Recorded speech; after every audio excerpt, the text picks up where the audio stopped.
Here's why good editing won't save your bad thumbnail. See, in my coaching calls with large creators, I often find that this is a misconception that they have, and they really overemphasize the editing portion and don't think enough about thumbnails. That's what we'll go through in this video. Because if you're spending all this time editing and creating an absolute masterpiece, but no one is seeing it because you're not following the right production process. So in this video, we'll go through the 7 P's of underperformance. I'll explain to you how the algorithm works. I'll go through my recommended production process. And at the end, I'll show you how the thumbnail and title is heavily correlated to the introduction of your video. And I'll even give you my full cheat sheet for writing the perfect introduction. And how do I know this introduction works? Well, you're still watching and I used it for this video's introduction.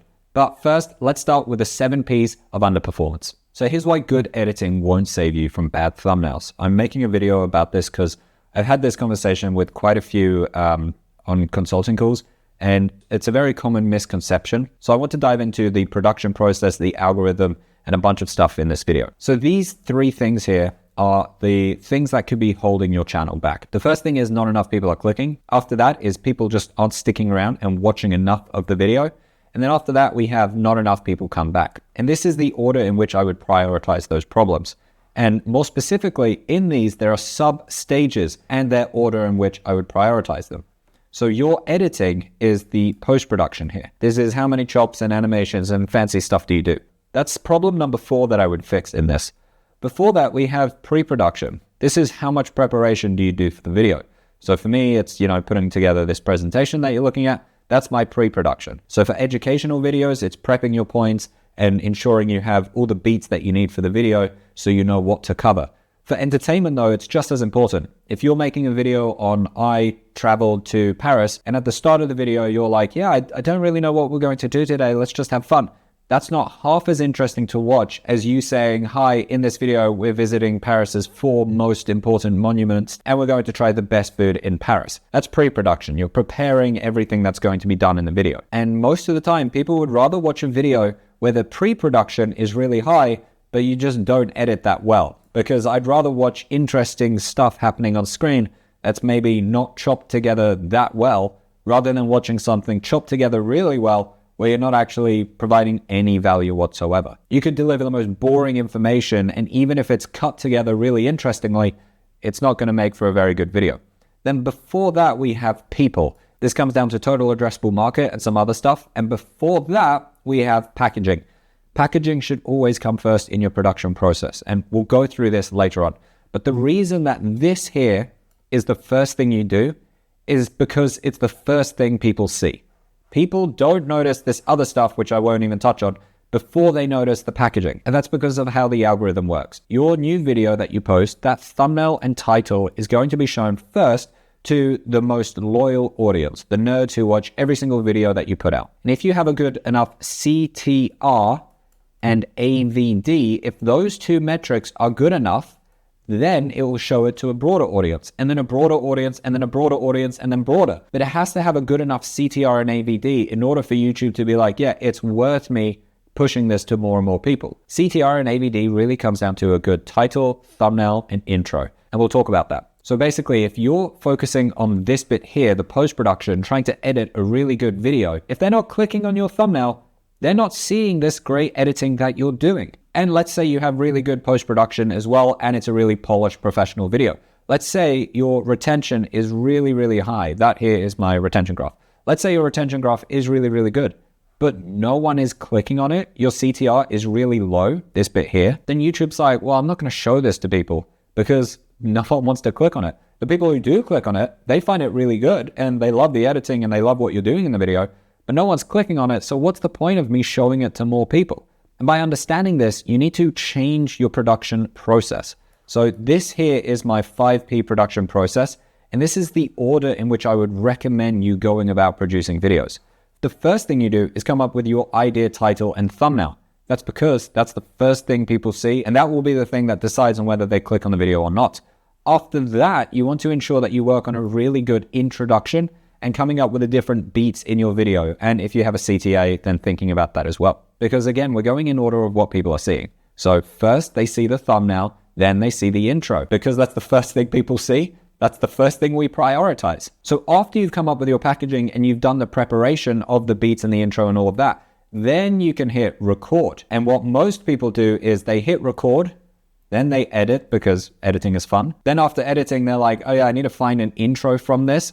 Then they're like, oh, it's time for me to now upload this video. And then when they're uploading, they're like, oh yeah, I need like a title and a thumbnail. And then they start designing the title and thumbnail. So your production process right now is completely in the wrong order, which is destroying your chances of views because, you know, if you're watching this, you obviously want more views. So you can have the best editing in the world, but it won't save you because the first step here is the title and thumbnail. That's what people are clicking for. You haven't earned the right yet of people to watch your amazing editing because they haven't clicked on it. Let's say you are a store designer, right? And you've designed the best layout for chocolate bars at the back of the store. If no one's entering your store, then it doesn't matter if you have the best chocolate bar display at the back of the store because no one's even walking in. So you need to prioritize the storefront, the reason that people walk into the store, before you think about this bit here, which is your chocolate bar display case. So obviously, if you're watching this video, I'm presuming you have good editing and good recording skills. That's why you clicked on this. But you're struggling with this bit and this bit. So let's say you now have a good title and thumbnail. The next thing you wanted to think about here is the intro. And I'm going to show you my intro framework. This here is just an absolute cheat sheet for how to do a good introduction. If you make videos under 20 minutes, this here is just a goldmine. I have a longer one if you are making videos that are like 30, 40 an hour plus, called the introduction framework. But for most of you, you're probably making 20-minute long videos. So this here will help a lot. And even if your videos are long, I'm guessing you're probably missing quite a few of these components. The first thing you want to start with is the idea. This is just reintroducing the idea that's in your thumbnail and title. And you want to do that in like the first frame ideally, or at least in the first 3 seconds. Because the reason someone clicked on this video to see your amazing editing is because they like the thumbnail and title, right? So if they like this stuff, then show them that stuff, you know? They want to be like, I clicked on a video called whatever, and the thumbnail looks like whatever. You just need to now prove that that's actually what this video is about. So that's what the idea here is. You're verbally saying that idea and you're showing that idea in the first 1 or 2 seconds. After that is the notability. This is, why can I trust you? Why are you the one to be talking about this? And this goes for entertainment or for education. If you're doing educational videos, it's just, why are you the person to be delivering this information? What are your credentials? What proof do you have? What results have you gotten? Etc. If you're in entertainment, then it's just like, what's the emotional reason that you're telling me this story? If you make a video called, I jumped on the world's largest trampoline, for example, then why are you making this video? That's your notability. It's just, why are you the person to make this video? So it might be, as a kid, I fell off a trampoline and now I have a big fear. And that's why in this video, I'm going to face my fear of trampolines. Or as a kid, my favorite moments were jumping on a trampoline as I felt completely free. And I want to experience that again at the ultimate level. That's why I'm jumping on the world's largest trampoline. So we're just establishing the notability of why you are the right person to make this video. After that, we have the takeaway. This is like, what's the big question that this video will answer? So in education, it's pretty obvious. It's like, what is the big main lesson that we're going to learn? And then for entertainment, it's just like, what's the big question that we're going to answer? So if we take the trampoline example, it would be something like,